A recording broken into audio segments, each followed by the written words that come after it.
My mom wanted me to be a truck driver because that would mean I'd make $24,000 a year if I went to Truck Masters, and that would be twice what my father made. And she thought that would happen, but something inside of me said, I don't want to drive a truck. There's something else that matters more to me, and I decided I was not gonna go for money instead of passion. And the rewards have been pretty amazingly better than being a truck driver. It's not bad being a truck driver, it's just not what I was after. And I look back, and one of the things that helped me was my original teacher, Jim Rohn, who was a personal development speaker I went to hear when I was 17. He said something the first time I heard him, and he said, you know, it's really simple. If you want life to change, you got to change. If you want life to be better, you've got to get better. It's the only way it happens. And luck will show up for people and it'll leave them. But if you're constantly improving who you are and what you give, game over. When people ask me, what does it take to be happy? I always tell them one word: progress. Progress equals happiness. Even if you're not where you want to be yet, if you're on the road, if you're improving, if you're making progress, you're going to love it. You're going to feel alive. On the other hand, it doesn't matter how successful you are. If you stop growing, you start dying inside. I've always had this belief: if you want to be successful at anything in life, never leave the sight of setting a goal without doing something that commits you to fulfillment.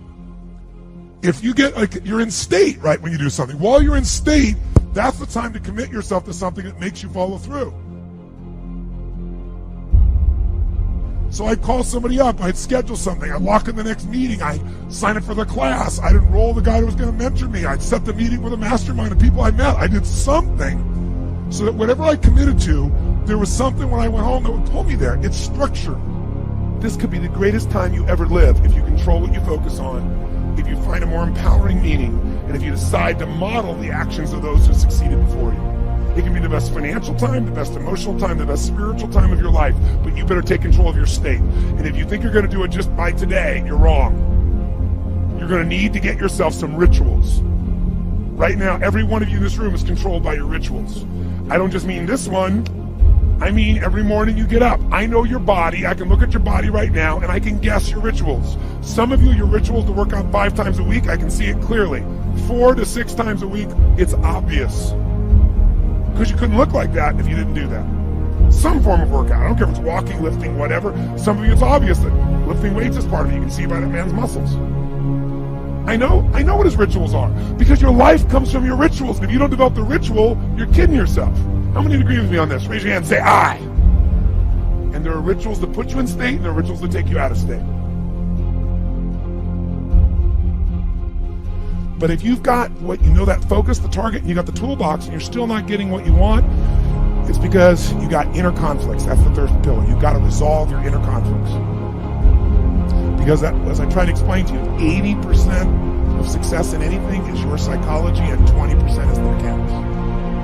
So those inner conflicts are when you take 2 steps forward, you pull 3 steps back. Right? When you say, boy, I'm totally committed to this, but you don't follow through. This is my expertise, the why guy part. Why?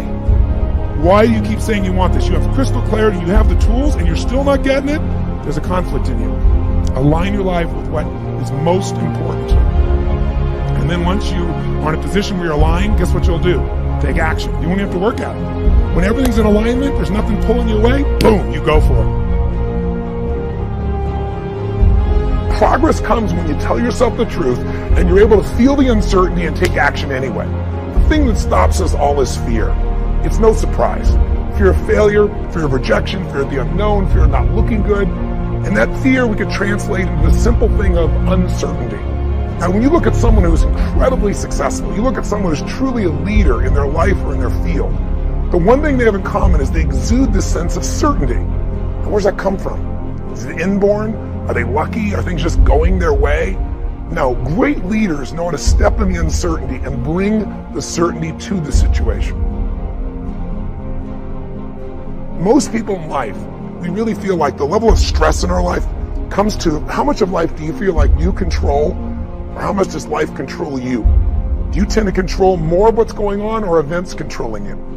It's very easy to have those events start to take control unless we take control of what's between our ears, our own mind. You see, what you and I focus on massively affects how we feel, whether we're thriving or surviving. If you focus on what you can't control, if you you focus on the past, if you focus on what's missing from your life constantly, that pattern of focus will make you frustrated, overwhelmed, depressed.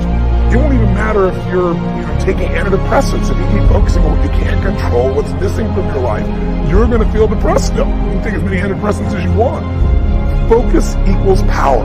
If you want to thrive, you got to focus on what you can control. You got to focus on the difference you can make. You got to focus on what's already in your life that you're grateful for. So you got to find a story that's going to empower you to act. A story that's going to get you to find the breakthrough. Because otherwise, with a lousy story, you'll never find the strategy, or you'll come up with a reason why it's too expensive, you can't get there, you can't access it, or you'll even get the strategy and then half-assed apply it just so you can reward your story that says it doesn't work because I tried it. Resourcefulness is the ultimate resource. And if you don't have what you want, stop telling yourself the story because you don't have the money, you don't have the time. That's bullshit. It's because you haven't committed yourself where you would burn your boats. If you want to take the fucking island, burn your fucking boats. And you will take the island because people, when they're going to either die or succeed, tend to succeed. But most of us give ourselves a way out, and that's why we don't have what we want. I was thinking about where this journey began for me, my desire to serve. Every day before I get on stage, I do this thing to whip myself into a peak state, and then my last words are, use me, Lord. That's my prayer. And every day my goal is to be a blessing in people's lives. Just do more, give more, share more, create more. What you need will be there. It's like air. You don't stop to think about when you take a breath whether it'll be there or not. It's always going to be there. Yeah. You just got to do your part. Early in my life, one of my mentors, a man named Jim Rohn, said, Tony, all you have to focus on in your life is find a way to add more value than anybody else does, and you'll never have to worry about anything.